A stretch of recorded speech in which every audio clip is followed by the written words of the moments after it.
ये जो पांच तत्वों का शरीर है, ये बिना उसकी मर्जी के नहीं हिल सकता। वो तुम्हें ताकत दे रहा है तो हिल रहा है, और उसने अपनी ताकत वापस खींच ली तो तुम यहीं औंधे मुंह गिर पड़ोगे। तुम्हारी उंगली तक नहीं हिलेगी, यहीं खेल खत्म हो जाएगा। जो तुम सोचते हो मैं डीसी में ये मैं वो, वहां लाश बन के पड़े रहोगे, कोई ना उठाने वाले।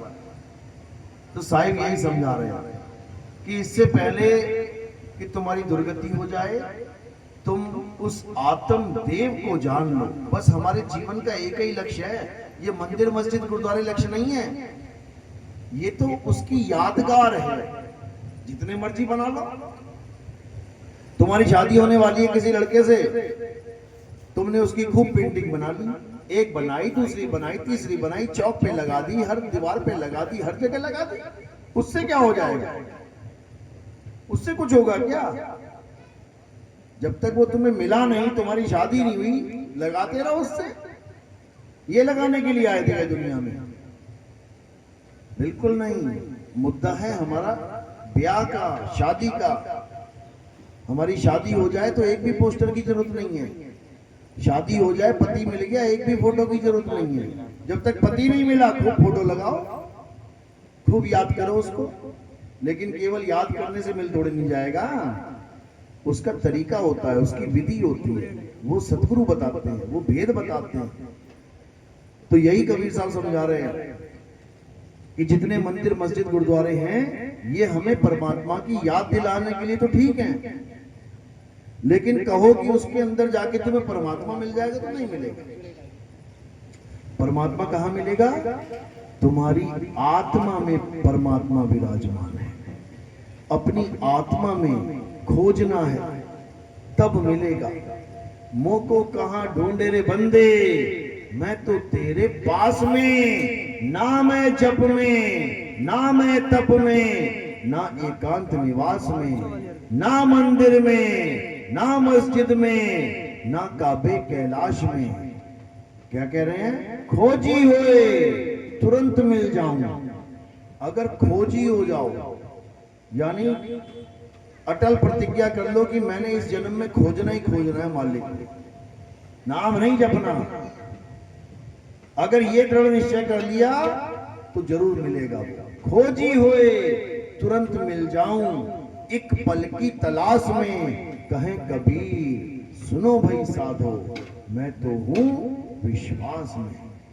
अंधविश्वास में नहीं कि तुम पत्थर को भगवान मान लो। पत्थर ना तो कभी भगवान था, ना है, ना होगा। कारण क्या है? क्योंकि ना तो राम जी कभी पत्थर के थे, ना श्याम जी कभी पत्थर के थे, ना हनुमान जी पत्थर के थे, ना शनिदेव पत्थर के थे, ना दुर्गा माता पत्थर की थी, ना भोले शंकर पत्थर के थे, ना पार्वती ना गणेश पत्थर के थे। तो पत्थर का क्यों कैसे बन गया भगवान? पत्थर का किसने बना दिया? अरे भगवान तो वो थे जिन्होंने अहिल्या रूपी नारी जो पत्थर बनी बैठी थी, उसके पैर लगा के उसको पत्थर से इंसान बना दिया। पत्थर से इंसान बनाने वाले को भगवान कहते हैं, और भगवान को ही पत्थर बनाने वाले को इंसान कहते हैं। इंसान ने भगवान को ही पत्थर बना डाला। समझो कितना पावरफुल है इंसान। और केवल पत्थर ही नहीं, उसने पीतल का भी बना दिया, उसने कांसे का भी बना दिया, उसने जस्ते का भी बना दिया, उसने प्लास्टिक का भी बना दिया। कितने भगवान बना दिए इसने। तो ये सब अज्ञान है। भगवान क्या है? गीता पढ़ो समझ में आएगा। हे अर्जुन, तू और मैं ये नाशवान शरीर नहीं है। वो तो मना कर रहे हैं कि हम शरीर भी नहीं है, और लोग उनको पत्थर बना के बैठे हैं। वो कह रहे हैं मैं शरीर नहीं हूं। शरीर का तो एक दिन नाश हो जाएगा, तो क्या हमारा भी नाश हो जाएगा? शरीर तो एक दिन मर जाएगा, तो क्या भगवान भी मर जाएगा? बिल्कुल नहीं। कृष्ण जी के शरीर का नाश हुआ। कैसे हुआ? पैर में तीर लग के, पैर में तीर लगा तो शरीर का नाश हो गया। इसका मतलब ये नहीं कि कृष्ण जी का नाश हो गया। कृष्ण जी शरीर हैं ही नहीं। कृष्ण जी क्या हैं? हे अर्जुन, मैं अजन्मा हूं, मैं नित्य हूं, मैं शाश्वत हूं। लेकिन बुद्धिहीन लोग मुझे मनुष्य करके जानते हैं कि कृष्ण जी कौन है। ये सामने दो टांग दो हाथ वाले, ये आदमी रूप में ये कृष्ण जी हैं, बांसुरी लेके बजा रहे हैं। बिल्कुल नहीं, ये कृष्ण जी नहीं है, ये कृष्ण जी का शरीर है। कृष्ण जी नहीं है ये शरीर तो मरेगा एक दिन। कृष्ण जी नहीं मर सकते क्योंकि वो आत्मा है, आत्म तत्व है। ये अर्जुन, अगर तुम भी अपनी आत्मा को जानना चाहते हो, उस आत्म तत्व को जानना चाहते हो, तो क्या करना है? अध्याय 4 34वां श्लोक क्या कह रहे हैं? हे अर्जुन, अगर तुम सत्य को जानना चाहते हो तो ऐसे तत्वदर्शी संत की शरण में जाओ जिसने अपने सत्य स्वरूप को जान लिया है। वही तुम्हें तुम्हारा स्वरूप लखा सकता है, वही तुम्हें तुम्हारा स्वरूप बता सकता है। और जो अपने स्वरूप को नहीं जान पाया, वो पक्का तुम्हें नाम जाप में फंसाएगा, पक्का फंसाएगा। क्यों? क्योंकि गुरु या तो तत्व ज्ञान देगा या उसका नाम देगा, और तीसरी ऑप्शन नहीं है कोई। या तो तत्व ज्ञान देगा, या तो पानी पिलाने वाला गुरु होगा, प्यास लगी है बेटा ले पानी पी, या फिर पानी पानी जपवाने वाला गुरु होगा और सारी उम्र तुम्हें पानी पानी जपवाता रहेगा। पानी पानी करते करते प्यासा ही मर जाएगा। आज से 500-600 साल पहले बाबा नानक ने ये वाणी बोली थी। कौन सी? राम राम करता सब जग फिरे, राम न पाया जाए। क्यों बोला ये? राम राम करता जग फिरे, राम न पाया जाए, कि जितने भी ये राम राम करने वाले सारे ब्राह्मण, सारे पंडित जी जितने बैठे हुए थे, सब राम राम राम राम कर रहे थे। लोगों को भी राम राम में लगा दिया, सारे लगते राम राम राम राम।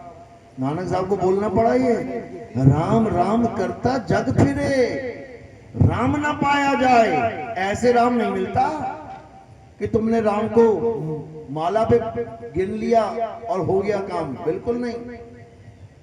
लेकिन आज क्या हो गया? उसी बाबा नानक के जो पंथ के लोग हैं, वो राम राम छोड़ के वाहेगुरु वाहेगुरु वाहेगुरु कर रहे।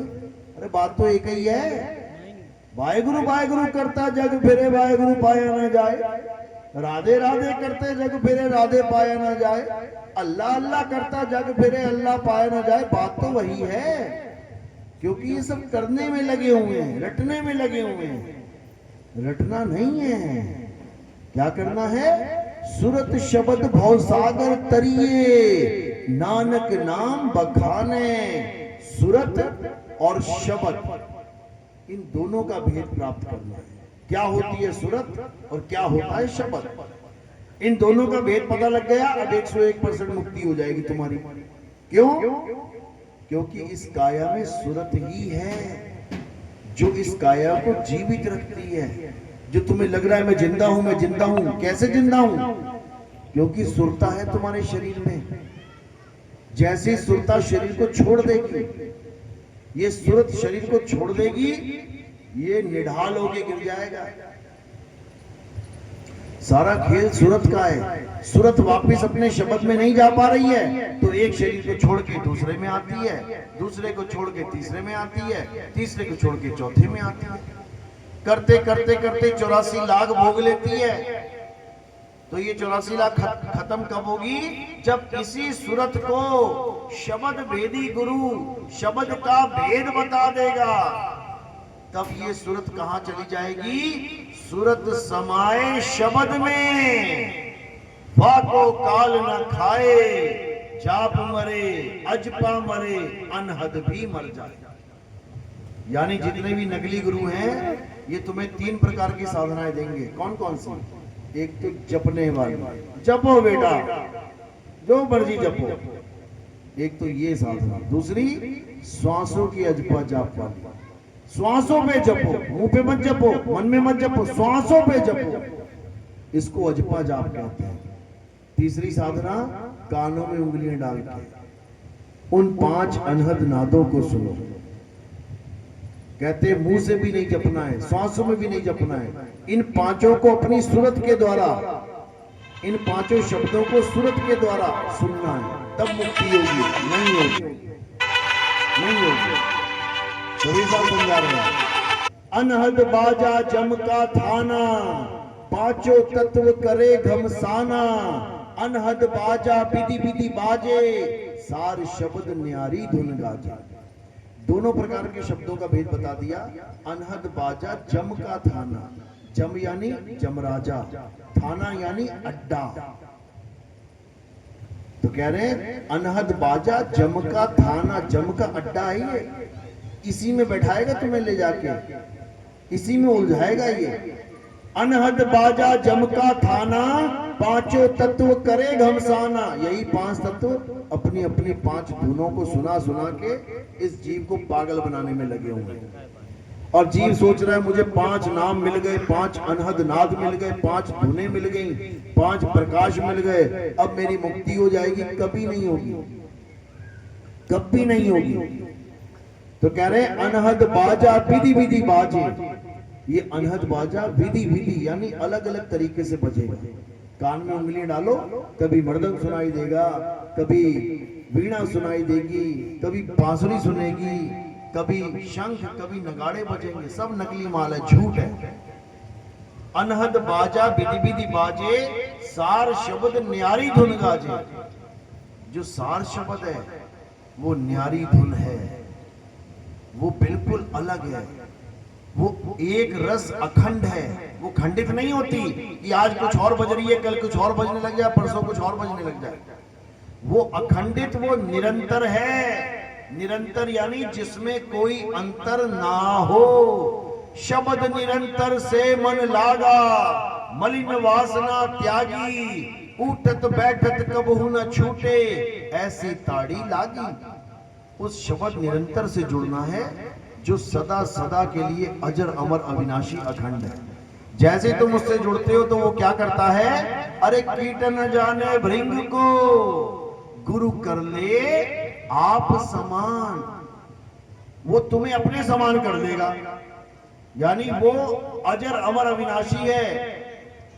तुम इस नाशवान शरीर में फंसे हो, वो तुम्हें खींच के अपने में समा लेगा। सूरत समाए शब्द में, वाको काल न खाए। उसके बाद ये जन्म मरण का चक्कर खत्म और तुम सदा सदा के लिए मुक्त हो जाओगे। कोई माई का लाल तुम्हें किसी गर्भ जून में नहीं डाल सकता, मतलब ही नहीं है। शब्द में इतनी ताकत है कि वो तुम्हें कहीं जाने ही नहीं देगा, अचल कर देगा, अचल। अरे सतगुरु के लक्षण कहूं, अचल विहंगम चाल, हम अमरापुर ले गए, ज्ञान शब्द सरघाल। कहते अचल कर देगा वो, और एक बार अचल हो गए फिर कोई हिला नहीं सकता। लोहे का कंचा इधर से उधर, उधर से उधर भटक रहा है, ऊपर चुंबक लगी है, उसके नीचे नहीं आ रहा। एक बार गलती से आ गया, फिर क्या हुआ, चुंबक ने लिया खींच, अब कहां चला गया, वो ऊपर जाके चिपक गया। अब वो क्या हो गया, अचल। अब ना जाता वो इधर उधर, चिपक गया, चिपक गया। इसी प्रकार ये जीवात्मा 84 लाख में चल रही है। वो परमात्मा अचल है, वो जीवात्मा को भी अचल कर देता है। जैसे समुंदर नीचे अचल है, पूरा समुंदर एक है, अचल है, लेकिन उसके ऊपर लहरें हजारों हैं, लाखों हैं, करोड़ों हैं। लहरें चल रही हैं, समुंदर नहीं चल रहा। समुंदर अचल है, लहरें चलायमान है। अब कोई लहर अचल होना चाहती है तो क्या करे, हवा का साथ छोड़ के वहीं से नीचे आ जाए, नीचे अचल में आके मिल जाए तो वो भी अचल हो जाएगी। और कुछ नहीं करना है। तो क्या करना है, ये पूजा पाठ हवन यज्ञ ठीक है, अच्छी बात है, आज तक किया अच्छी बात है, बुराई इसमें भी नहीं है। ये मंदिर, मस्जिद, गुरुद्वारे, चर्च अच्छी बात है। जैसा धर्म में आपका जीवन आया है, जन्म मिला है, माता पिता के संस्कार मिले हैं, अच्छी बात है, बुरा इसमें भी कुछ नहीं है। लेकिन कब तक अच्छी बात है? जब तक तुम्हें आत्मज्ञानी गुरु ना मिल जाए, तब तक खूब पूजा करो, पाठ करो, हवन करो, यज्ञ करो, मंदिर जाओ, मस्जिद जाओ, गुरुद्वारे जाओ, हर जगह जाओ। लेकिन जब तुम्हें आत्मा का पाठ पढ़ाने वाला कोई गुरु मिल गया, अब तुम्हें आगे बढ़ जाना चाहिए। अब तुम्हें आत्म तत्व को जानना चाहिए। ये मंदिर, मस्जिद, गुरुद्वारे तो इंसानों ने बनाए हैं, ढह जाएंगे एक दिन। लेकिन जो आत्म तत्व है वो किसी इंसान ने नहीं बनाया है, वो स्वयं से है। उसी को सैभंग कहते हैं, सिखों में सैभंग, गुरु प्रसाद कहते हैं ना, एक को सतनाम, वो एको है, एक ओंकार नहीं है, वो एक को यानी एक बना के पूरा लगा दिया। इक्को कहते, एक को सिमरो नानका, एका माई जुगत भी आई। एक को यानी एक ही है, वो कौन? सतनाम। सतनाम कौन है? ये परमात्मा ही सतनाम है। एक को सतनाम कौन है? वो कर्ता पुरुष है। वो एक को सतनाम कर्ता पुरुष, निर्भय, वो किसी से डरता नहीं है। निर्वैर, वो किसी को मारता नहीं है। अयोनि यानी किसी जून में नहीं आता। लोग कहते हैं हर जून में परमात्मा है, बिल्कुल नहीं है। आदमी के शरीर में परमात्मा है, बिल्कुल नहीं है। अयोनि सैभंग गुरु प्रसाद। जब गुरु के द्वारा प्रसाद मिलेगा, कौन सा? ज्ञान प्रसाद, तब समझ में आएगा। गुरुद्वारे वाला कड़ी लंगर प्रसाद नहीं, उसको खा के तो डकार आएगा, ज्ञान नहीं आएगा। समझो? तो ज्ञान किससे आएगा? गुरु प्रसाद। जब हम वाणी को पढ़ेंगे तब हमें समझ में आएगा। जब हम सत्संग को सुनेंगे तब हमें समझ में आएगा। जब हम संतों के साथ रहेंगे तब हमें समझ में आएगा वाणी कहती क्या है। तो कहते हैं वाणी गुरु, गुरु है वाणी, और बिच वाणी अमृत सारे। सारे अमृत उसी में है, सारे अमृत का भेद उसी में। अमृत यानी जो कभी मरे ना। अमृत, मृत यानी मुर्दा, आ लगा दिया, अमृत यानी जिंदा, सदा सदा के लिए जिंदा। तो वो अमृत क्या है, कहां है? नौ द्वार नहो दर फीके, रस अमृत दसवें चुईजे। जब ये भेद समझ में आ जाएगा तो तुम्हें पता लग जाएगा तुम्हारा अमृत कहां है। उसके बाद तुम अमृत के लिए दौड़ोगे। अमृत पाने के लिए दौड़े थे ना देवी देवता और राक्षस, अमृत के लिए दौड़ लगा रखी थी उन्होंने, मेरा मेरा मेरा मेरा। धनवंतरी बेचारा वो घड़ा ले लेके घूम रहा था, भागता भागता फिर रहा था आगे। तो तब तुम भी भागोगे अमर होने के लिए, अमरता के लिए, तब बात बनेगी। मेरी बात समझ में आ रही है कि नहीं? किस किस के समझ में आ रही है? हाथ खड़ा करो। क्या बात है, बहुत बढ़िया। एक बार फिर से करो, ये बहुत बढ़िया। ये बात बताई किसकी जा रही है? आत्मा। ये बात याद कब तक रखनी है? कब तक याद रखनी है? दूध में नींबू नहीं डाला जाता, पता है ना? दूध में नींबू नहीं निचोड़ा जाता। मम्मी ने सिखाया था बचपन में। कब तक याद रखना है?